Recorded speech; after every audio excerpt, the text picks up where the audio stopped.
Comeback, மீண்டும் வந்தால், இதுதான் நான் திரும்ப இன்னைக்கு பேச போறேன். எதுல இருந்து திரும்பி வந்தா எதை எப்படி ஏத்துக்குவீங்கன்றத பொறுத்து அந்த பொருளோட இல்லை என்றால் அந்த வாழ்க்கையோட அந்த உறவோட தன்மை நீடிக்கும் இல்ல மாறும். சில விஷயங்கள் நீடித்து உழைக்க வேண்டியது ஏற்றுக்கொள்ளாமைனால, இல்லைன்னா அதை அங்கீகரிக்காததுனால, அது இருக்கிற வண்ணமா அதை அப்படி நம்ம பெற்றுக்கொள்ளாததுனால ரொம்ப கஷ்டத்தின் மத்தியிலையும் இல்லை ரொம்ப டிஸ்டன்ஸ்லையும் அது தள்ளி வைக்கப்பட்டதுனால யாருக்கும் பிரயோஜனப்படாமல் போயிடுது. ஒருவேளை இப்படி ஒரு சில காரியங்களை நீங்க வச்சிருப்பீங்கன்னா உங்களுக்கான நமக்கான வீடியோ இது. கண்டிப்பா எக்கச்சக்கமான பிரேக்கேஜஸ், புரோக்கன் டவுன்ஸ் எல்லாம் இது மீட்டமைக்கும். ஒருவேளை இந்த சிந்தனைகள் உங்களுக்குள்ள மாற்றத்தை ஏற்படுத்த துணிமானால் அந்த மாற்றத்தை ஏற்படுத்துவதற்கு விட்டுக் கொடுங்க. Hi, hello, welcome back. இது உங்கள் பிரைசிங் சாமில். தொடர்ந்து பயணிக்கலாம். சில விஷயங்களை உங்களோட பேச போறேன், அப்படி என் கூட ஆன்சர் பண்ணிட்டே வாங்க. ஓகேயா? மன்னிப்புன்றது ரொம்ப அற்புதமான விஷயங்க. நம்ம பேசிக்கிட்டே இருக்கோம் பாருங்க. பேசிக்கிட்டே இருக்கும்போது உங்களை அறியாமலே நம்மளுக்குள்ள ஒரு பாண்ட் வரும், நம்மளுக்குள்ள ஒரு சில கனெக்ஷன்ஸ் உண்டாகும்.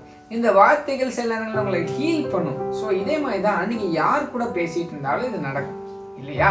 ஸோ எப்பேற்பட்ட உறவுகளும் பேசினால் கொஞ்ச நேரம் மனம் விட்டு சில காரியங்களை பகிர்ந்து கொண்டால் மாறிடும், இல்லை சரியாகிடும் சொல்லி நான் கேள்விப்பட்டிருக்கேன். ஆனால் சிலருக்கு பேசுறதே சண்டையா இருக்கு. ஆனா இந்த மன்னிப்புன்ற விஷயம் அப்போ வார்த்தைகளால் மட்டுமல்ல செயல்களினாலும் காட்டப்பட வேண்டிய ஒரு விஷயமாக இருக்கிறது.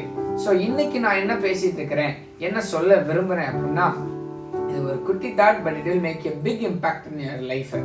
ஒருவேளை சில உறவுகள் அது சில காரியங்களால, வார்த்தைகளால, செயல்களால தள்ளி வைக்கப்பட்டிருக்கிறா, அவங்க அந்த இடத்துல இருந்து திரும்பி வரும் பொழுது, திரும்பி வந்தால் நீங்கள் ஏற்றுக்கொள்ள தயாராக இருங்க. மன்னிக்காம இருக்கிறதுனால யாருக்கு நட்டம் நினைச்சீங்க? மன்னியாமை என்பது நம்ம விஷம் குடிச்சிட்டு பக்கத்துல உள்ளவன் சாவான்னு எதிர்பார்க்கிற மாதிரி நடக்குமா என்ன? இது நல்லா இருக்குமா என்ன? இது வந்துட்டு உங்களை ஹர்ட் பண்ணாத நீங்க நினைக்கிறீங்களா? இது கண்டிப்பா உங்களை ஹர்ட் பண்ணும்.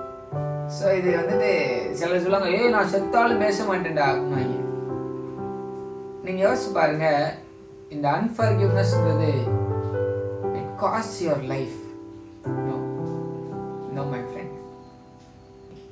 இந்த முக்கியமான செய்தி எதை பற்றியதுன்னா, உங்களுடைய உள்ளான மனிதனை பற்றியது. அவனுக்கும் மன்னிப்பு தேவை, தமிழனுக்கும் மன்னிப்பு தேவை. இந்த மன்னிப்பு இன்றியமையாதது. மன்னிப்பு கேட்டு உங்களுடன் மனம் பொருந்தும்படி அவங்க வந்தாங்கன்னா நீங்க அவங்களை ஏற்றுக்கொள்வதற்கு தயாராக இருக்கிறீங்களா? அவங்க திரும்பி வந்தால் அவங்க இழந்த அந்த உறவு, அந்த ஃபெல்லோஷிப், அந்த ஐக்கியத்தை திரும்பி கொடுப்பீங்களா? அவங்க திரும்பி வந்தா அவங்களுடைய ஸ்தானம் அதை நீங்க திரும்ப கொடுப்பீங்களா? அவங்களுக்கு அந்த பொசிஷன் உங்க மனசுல, இடத்துல அந்த பொசிஷனை திரும்ப கொடுப்பீங்களா? அவங்க திரும்பி வந்த அந்த அதிகாரம், அவங்க தப்பு செஞ்சுட்டு போயிருக்கலாம், இல்லை எந்த விஷயத்தினாலும் போயிருக்கலாம், ஏன் போய் உங்களுக்கு எதிராக கூட நின்றுருக்கலாம் சில விஷயங்கள்ல. ஆனா அந்த அதிகாரத்தை திரும்ப கொடுப்பீங்களா? அன்பின் நேசத்தை காட்டும் போது அதுக்கு முன்னாடி எதுவுமே நிற்க முடியாதுங்க. ஒரு அப்பா தான் பிள்ளைய தொலைச்சிட்டு திரும்ப எடுத்தா எவ்வளவு சந்தோஷப்படுவாரு. அப்படி இருக்க அந்த ரிலேஷன்ஷிப் திரும்ப வர்றது. ஒரு தலைவன் தனக்கு பிரியமான ஒரு தோழனை, தன் கூட இருந்தவனை விட்டு கொடுத்துட்டு, இல்ல அவன் வந்துட்டு எங்கேயோ போயிட்டான் அப்படின்ற இடத்துல இருந்து திரும்ப வரும்போது எவ்வளவு சந்தோஷம் இருக்கும். அப்படி இருக்கும் அந்த ஸ்தானத்தை திரும்ப கொடுப்பது, இந்த அதிகாரத்தை கொடுப்பது. உண்மையிலே அவனை ட்ரஸ்ட் வர்த்தியாக்கும், உண்மை உள்ளவனாக இன்னும் அவனை மேம்படுத்தும். யாராக இருந்தாலும் மன்னிக்கத்தானே பிறந்திருக்கிறோம். நீங்க யோசிச்சு பாருங்க, இதில் என்னங்க பெருசா நம்ம கொண்டு போயிட போறோம்? இது ரொம்ப பெரியது, இது ரொம்ப பெரியது. இந்த அழகான சிந்தனைகள் இந்த சின்ன சின்ன விஷயங்கள் இது மிகவும் இன்றியமையானது. ஏன் இதை நீங்கள் இன்னைக்கு செய்யக்கூடாது? இந்த லவ் ஹேஸ் ஹீலிங். இந்த மன்னிப்பு is a form of love. இந்த மன்னிப்புக்குள்ள ஹீலிங் இருக்கு. உடைந்த பல விஷயங்களை, உறவுகளை சரி பண்ணிடும். கண்டிப்பாக இந்த மனித குலம் முழுவதும் ஒன்றுபட்டு நிற்கும் என்பதில் சந்தேகம் இல்லை. அன்னைக்கு இது ஒரு பிரைமரி கேரக்டராக இருக்கும். இதே மாதிரி ஒரு வீடியோவில் உங்களை சந்திக்கிறேன்.